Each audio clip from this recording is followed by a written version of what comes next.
Bonjour, aujourd'hui nous allons parler de tâches actionnelles dans la classe de français langue seconde.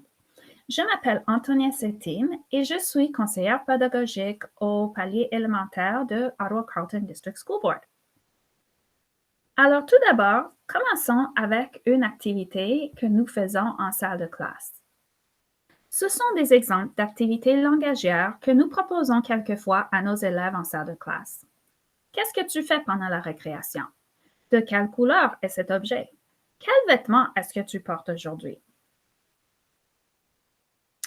Or, ces exemples ne sont pas tout à fait des exemples qui vont engager nos élèves dans leur apprentissage.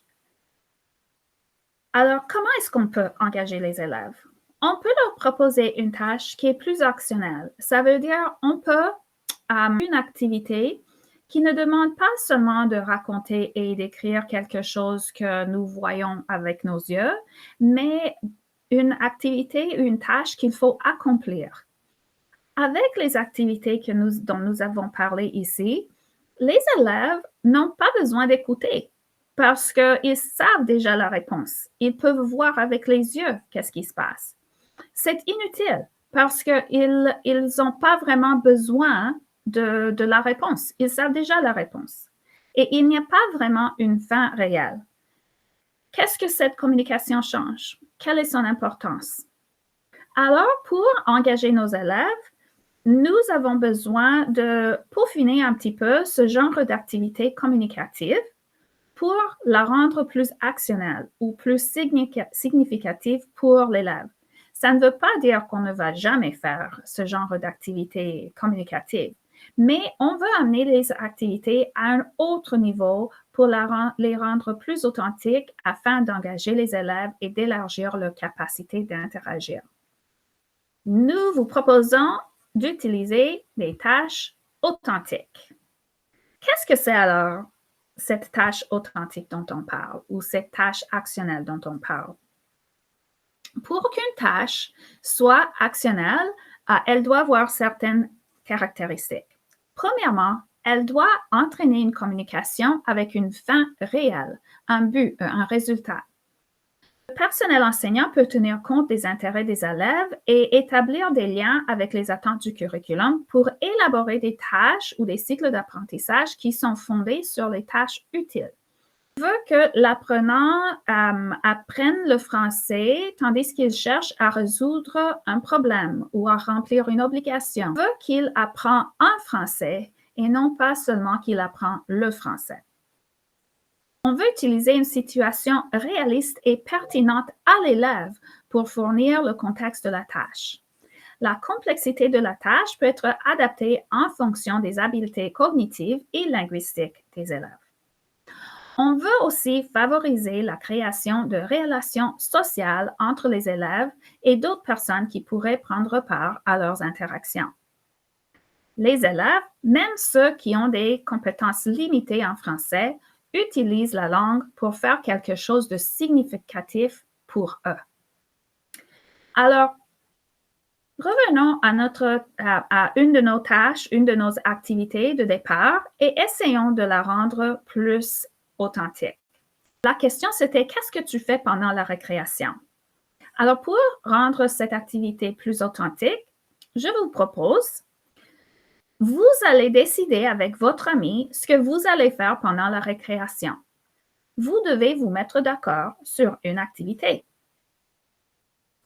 Bien sûr, on peut changer de difficulté de la question, on peut ajuster la tâche pour les groupes en français de base ou en immersion, dépend des compétences et du vocabulaire qu'ils ont. C'est la différenciation en action. Alors, voyons voir nos critères pour déterminer comment est-ce que cette nouvelle tâche est plus authentique ou plus actionnelle.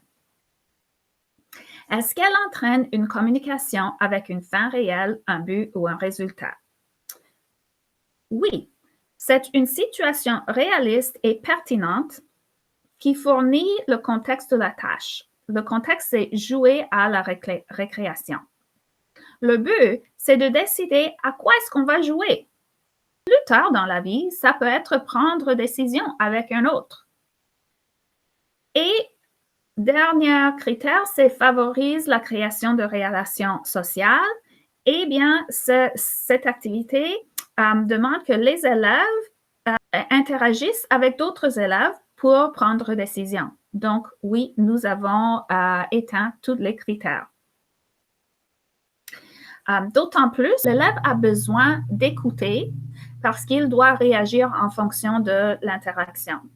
C'est utile parce qu'on peut l'utiliser avant chaque récréation ou lorsque nous avons besoin de prendre des décisions. Et il y a une fin réelle. Cette communication termine avec une décision prise. Si vous avez d'autres questions à propos des tâches actionnelles et comment rendre d'autres tâches plus actionnelles, nous vous proposons quelques idées. Premièrement, il y a une suite à cette vidéo et comment rendre vos tâches actionnelles partie 2. Et dans cette vidéo, nous allons parler de comment intégrer les tâches actionnelles dans les pratiques d'enseignement, comment planifier les sous-tâches pour que les élèves réussissent dans la tâche actionnelle et nous allons voir des exemples et des outils basés sur les recherches. Alors, suivez-nous pour notre deuxième vidéo sur ce sujet. Ensuite, j'ai à vous proposer également d'autres informations. Vous pouvez aussi aller au site transformonsfrançaislangueseconde.com. C'est un site du ministère de l'Éducation où ils ont des web émissions et d'autres informations sur la perspective actionnelle, ainsi que des leçons proposées et déjà planifiées que vous puissiez utiliser dans vos salles de classe. Vous pouvez également référer à notre page ressources qui se trouve dans chaque volet Resources for Teachers dans le document de soutien au CDSB pour le français de base. Et je vous invite également d'assister à une session questions-réponses avec les coachs français langue seconde que vous allez trouver dans les documents fournis par le conseil scolaire. Finalement, si vous avez d'autres questions, vous pouvez toujours nous contacter à fsl@ocdsb.ca. Merci beaucoup de votre attention et j'espère vous voir dans la prochaine vidéo sur l'approche actionnelle partie 2.